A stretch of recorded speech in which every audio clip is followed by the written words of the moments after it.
এক লোক শখ করে খেজুর গাছে উঠেছে, কিন্তু গাছ থেকে নামার সময় আর নামতে পারছিল না। তখন লোকটিকে বাঁচানোর জন্য গ্রামের সবাই এসে গাছের নিচে ভিড় করলো, কিন্তু কারো মাথায় কোনো বুদ্ধি আসছে না লোকটিকে কি করে গাছ থেকে নামানো যায়। সেই গ্রামে একজন বুদ্ধিমান লোক ছিল, সে কূপের মধ্যে পড়ে যাওয়া ব্যক্তিদেরকে উদ্ধারের কাজ করত।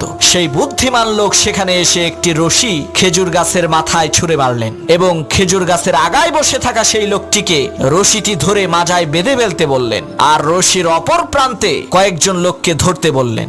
বুদ্ধিমান লোকটির কথা মতো তারা রশিটিকে ধরলেন। হঠাৎ করে সেই বুদ্ধিমান লোক বলল, এখন টান মারো। লোকেরা রশি ধরে টান দিল, সাথে সাথে সেই খেজুর গাছে থাকা লোকটি মাটিতে পড়ে মারা গেল। তখন গ্রামের লোকেরা বলল, আপনি এটা কেমন কাজ করলেন? লোকটা মরে গেল।